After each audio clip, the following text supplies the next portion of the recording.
Bring back in our two strategists, Democratic strategist Cliff Schecter, as well as Republican strategist Cleta Mitchell. Cleta, you just heard the conversation with John Harwood as well. This is not good for the Republican Party.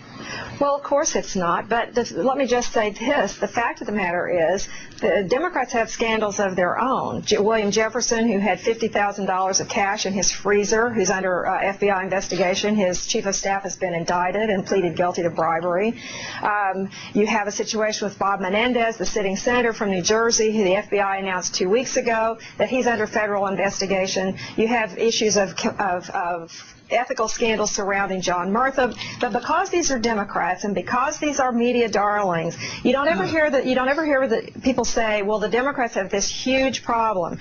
Maria Cantwell, the sitting senator from Washington State, there were stories last week that link her with some serious ethical scandals related to her chief of staff, her campaign manager, and lobbying funds, and yet you don't ever have the same kind of attack on Democrats that you see when you have one horrible situation, one horrible member of Congress who does bad things, but because he's a Republican, that all of the Republicans are tainted. It's a terrible situation. It needs to be addressed. It needs to be investigated, and that is what's happening. Can I respond to that? Sure. No, I mean, that's just hysterical. I'm not sure what planet you're living on, Cleta. I mean, you're saying there's one incident on the Republican side? Yes, this is one incident. Let's see, you've got Randy Duke Cunningham, who's in prison. You've got Bob Ney, who's going to prison. You've got Tom DeLay, who's probably going to prison. You've got Bill Frist being investigated for insider trading. You've got Denny Hastert, who covered up what Mark Foley was doing and is being investigated for it now. You've got Tom Reynolds, who covered it up and is being investigated. You have Bob Corker being investigated in Tennessee over shady land deals.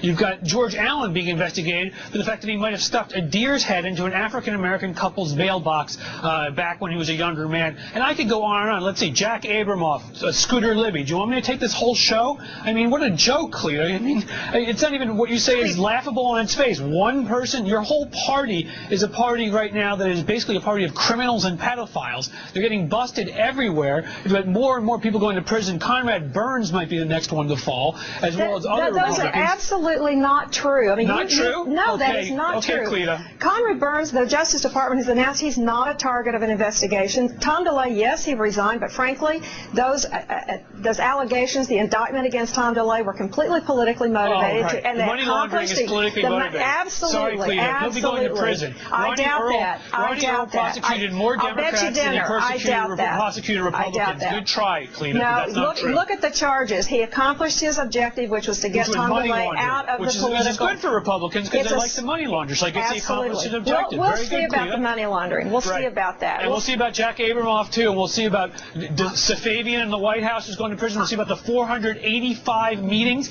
with Paul Rove, because President Bush doesn't remember. What about Bob Menendez? What about Bob Menendez and the investigation that was announced by the Justice Department? Oh, there's nothing there. Okay, good. Good try, Cleta. Try naming 45 people like I just did. You can name 2, and they're not even real ones. Good try. You guys are the ones who are corrupt. Get Clearly, used to both of you had your coffee this morning, and I'm delighted to have had both of you on our air. This has been an interesting debate. Thank you very much, Cleta Mitchell and Cliff Schecter. We appreciate it.